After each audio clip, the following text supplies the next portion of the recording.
Welcome to the deep dive. We take the source material, the research, the white papers, the internal notes, and we pull out the critical knowledge you need.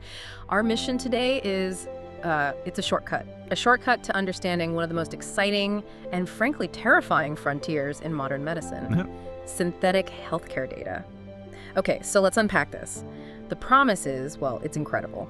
It really is. Synthetic data is often talked about as the ultimate solver of the privacy paradox. You can take these huge siloed streams of sensitive patient information data that's been locked down for, very good reasons, and use algorithms to generate completely new artificial records. And these records look and behave just like the real thing. Exactly, but they belong to no one, so you unlock discovery without compromising anyone's identity. It does sound like the perfect scenario, and the potential is genuinely revolutionary, but you hit the key challenge right there. It's trust. For anyone building these systems, for regulators, researchers, for the clinicians on the ground, we have to pivot really quickly to the main question. How do we know it's actually right? Yeah, if an AI model that dictates treatment was trained on data that literally never existed, you have to be able to prove that this virtual patient is basically indistinguishable from a real one. Precisely. And that's skepticism. That's the heartbeat of good science. Without really rigorous formal validation, synthetic data is just. It's a sophisticated statistical hallucination. It looks real, feels real. But the consequences of getting it wrong in healthcare are, as you said, existential. So our deep dive today is about building that bridge. We want to know exactly what it takes to get synthetic data from being a cool technical demo into a truly trusted clinical tool. We're diving into the standards needed to create what the industry is now calling certified synthetic data. And that certification is just so essential because, unlike using this stuff for marketing or something, the stakes here are quite literally life and death. Let's get straight to those stakes then. In this age of AI and machine learning, the core problem is that uncertified data creates this massive black box. Right. You're building on an unknown foundation. So if we skip that difficult, granular validation step, what are the specific dangers we run into? We face 4 primary, really severe dangers. And the first one is probably the most obvious, the risk of flawed research findings. Okay, can you give us a specific example of how that could happen, how it could sabotage research? Imagine a huge synthetic data set being used to test drug safety. If the generation algorithm isn't perfect, it might accidentally, say, dampen a really subtle relationship. Okay. Like the connection between a common blood pressure drug and a very rare specific type of arrhythmia. Researchers using this data might conclude, completely incorrectly, that the treatment is safer than it is. Oh, wow. So they'd greenlight a higher dosage. Exactly. And inadvertently put real patients at catastrophic risk, all because the synthetic data just lacked that tiny but crucial bit of fidelity. That's compelling. It's not just that the data is wrong, it's that it actively hides the danger signal. Exactly. The second danger is all about biased AI models. We already know that real-world healthcare data has systemic biases. Right, related to race, age, gender, things like certain symptoms being underrecorded for women, for instance. Precisely. So if the synthetic data generator isn't audited correctly, it can unintentionally smooth over these crucial minority populations. It's trying to create typical data. And in doing so, it just erases the outliers. It erases them. You get this bias by omission. So if you train a clinical recommendation model on that smooth data, that model will systematically fail or even harm those very same minority groups. And if that model gets deployed across an entire health system, you've just scaled that error. You've institutionalized it. Absolutely. Then there's a third danger, which is the erosion of trust. The human element. The human element. Synthetic data is a new field. It's promising, but it's fragile. If a single high-profile study gets debunked because the underlying data was bad, the fallout would be immense. It could set the whole field back a decade. At least. Trust is so hard to build in the medical community, and, it's instantly destroyed. And finally, there's the stick of regulation. This isn't just about goodwill. That's the fourth point. Regulatory scrutiny. Bodies like the FDA or GDPR auditors, they're demanding rigorous proof now. You have to provide a comprehensive validation dossier. Which is basically what? It's concrete, mathematical proof that your data is not just private, but also fit for purpose. for the specific task you're using it for. Mm-hmm. Our ethical duty to privacy has to be matched by our scientific duty to utility. Okay, so the dangers are clear, and they demand a systematic answer. That brings us to the countermeasure, the Universal Data Validation Framework, or UDVF. That's right. Think of the UDVF not as a textbook, but maybe like 4 stages of security clearance for a digital identity. I like that. You have to pass all 4 doors to be trusted. Exactly. This framework audits every data set across 4 critical pillars, and that eventually results in a clear, transparent rating, the Nobility Score. Okay, let's drill into those 4 pillars. If we're giving this data its security clearance, what's the first door? The basic check. Pillar 1 is intrinsic fidelity. This is the structural audit. We're asking the most basic but crucial questions. Is the data clean? Is it complete? Is it computationally stable? So this is like the basic QC check before you get into the deep statistical stuff. Exactly. We measure things like completeness, Yeah. a proportion of non-missing values, or format conformance, making sure patient's age is an integer, not text. If the structure is weak, everything built on it collapses. Makes perfect sense. But now, here's where it gets really interesting for me. Pillar 2 is where you measure what you call the statistical soul of the data. Right. How do you go beyond just cleanliness to confirm those deep relationships are still there? Pillar 2 is relational consistency. And this is the core challenge. We need to know, does the synthetic data accurately mirror the real-world statistics? Not just averages, but the whole complex web of interactions between variables.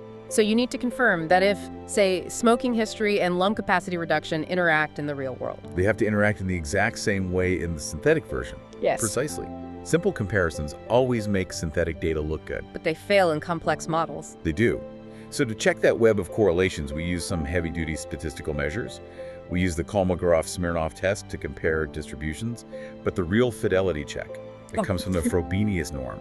The Frobenius norm. Okay, hold on. That sounds, let's just say, intimidatingly technical. Can you break that down for us? What does it actually confirm? Yeah, absolutely. So think of the real data not as individual points, but as a complex symphony. Okay. The Frobenius norm measures the difference between the full correlation matrix of the real data and the full one from the synthetic data. It's not just checking if the violins are in tune. It's checking if they're playing the same piece as the real orchestra. Exactly. The whole symphony. It checks that the entire texture of complex patient interactions, age, weight, dosage, genetics, remains statistically identical. That helps a lot. So once the structure is sound and the statistical symphony is right, we get to the ultimate test. Does it actually work? And that's pillar 3, downstream utility. This is the big one. It verifies if the data can be used successfully for its intended purpose. The main methodology here is known as TSTR, train on synthetic, test on real. Train on synthetic, test on real. So you build your predictive model only on the virtual patients. Correct. 0 real patient data for training. Then you test that model on a completely separate real-world patient set. If the model trained on synthetic data performs as well as or close to one trained on real data, you've got a certified substitute. Wait, okay, as well as or close to. How close is close enough when a life is on the line? Who defines that tolerance? That is the crucial ongoing debate in the regulatory sphere. The threshold is always tied to the intended use. If you're just doing market feasibility studies, the bar is lower. Sure. But if you're training a model to detect early-stage cancer, that performance parity, the margin of error, has to be incredibly tight, often 99% or higher. The purpose dictates the required fidelity. Got it. And the final pillar brings us back to the ethics we talked about earlier. Pillar 4 is ethical responsibility. This is the fairness audit. This pillar makes sure the process doesn't introduce or amplify harm. We check that minority populations aren't erased. If the generator smooths over an anomaly only present in, say, one ethnic group, the data fails. Full stop. So we have the 4 pillars: structure, statistics, utility, and fairness. If the UDVF is the blueprint, how is the building actually constructed? How do you technically perform this validation? It relies on 2 main approaches that work together: direct and indirect validation. Direct validation is the most literal check.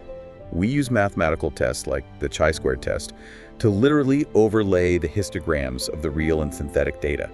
We're visually and mathematically confirming that the patterns overlap perfectly. So that's checking the blueprint, making sure the dimensions are right? Exactly. And then indirect validation is more about confirming the function. We ask a specific research question like, is drug X better than drug Y? We run that experiment on both data sets. I see. If the p-values and effect sizes line up, the synthetic data is validated for that purpose. It's like checking if the building can actually stand up to the weather. Direct confirms the stats, indirect confirms the function, and layered on top of all this are privacy assessments. But they're critical. We simulate sophisticated re-identification attacks to make sure no synthetic point is computationally too close to a real person. If it is, it fails. That sounds incredibly comprehensive. But building perfect virtual data must have some serious hurdles. What are the known weaknesses right now? The biggest challenge is something that's notoriously hard for all data science, and that's capturing rare events. The outliers. The outliers, exactly. When algorithms generate synthetic data, they naturally prioritize majority patterns. That's the most efficient data to create. Rare occurrences, a complicated drug interaction, an unusual symptom, are often just dismissed by the algorithm as noise. And if they're dismissed, they're just gone from the synthetic set forever. And that can be devastating. I mean, think about it. So many life-saving discoveries came from studying the outlier, the patient who doesn't fit. If you eliminate that signal, you're sacrificing the potential for the next big breakthrough. So you're fighting to make sure fidelity for the 99% doesn't erase the critical 1%. That's the constant battle. The other major hurdle is the need for a gold standard. To validate new data consistently, the industry needs a universal benchmark, an expert-curated dataset to measure against. Like a perfect ruler, why is that so hard to get in healthcare? Because healthcare data is always changing. Diseases evolve, treatments change, hospitals record things differently. A gold standard from 10 years ago is obsolete now, establishing a universally accepted, perpetually updated benchmark. It's a Herculean effort, but it's vital. So we've got the risks, the 4 pillars, the challenges. How does all this complexity boil down to a simple, transparent answer for a researcher? Should I use this data? That transparency is the whole purpose of the Nobility Score. The simplified output of the whole UDVF process. That's right. The Nobility Score is a weighted average of the 4 pillars. And crucially, it's tailored to the data's intended use. It gives you a clear, instantly understandable grade. Okay. For instance, a dataset earning Noble Gold might be near perfect across the board, great for high-stakes clinical trials. Noble Silver might be excellent for one specific task, but not others. And Noble Bronze might only be suitable for, internal proof of concept demos. So it moves the industry from guessing to knowing. Precisely. From guessing if data is trustworthy to knowing exactly how and why it can be used. That transparency seems like the absolute key to accelerating adoption responsibly. It means this rigorous testing isn't optional, it's an ethical imperative. It absolutely is. Innovation has to be built on a foundation of proof. Sure. Let me leave you with one final thought here. Okay. We've been focused on synthetic data, but the UDVF framework, it's universal. Universal how? It's powerful for certifying the data we create, but it is also necessary for certifying the real-world data streams we're already using. We need to apply this same level of scrutiny to the real data we think is perfect. To make sure the foundation hasn't decayed. Exactly. Real-world data suffers from model degradation. Collection protocols drift, patient populations change. So if we must apply such a robust framework to vet the data we create, and we know we should apply it to the data we already rely on. How often are we building the next generation of medical innovation on a foundation that is silently crumbling beneath us? That's the question. That is a profound question to end on. The path to certified trust for virtual patients might just be the key to ensuring the integrity of all the data we've been using all along. Thank you for guiding us through this. A pleasure. For everyone listening, stay curious, stay critical, and never stop asking, is this data real enough? We'll catch you next time for the deep dive.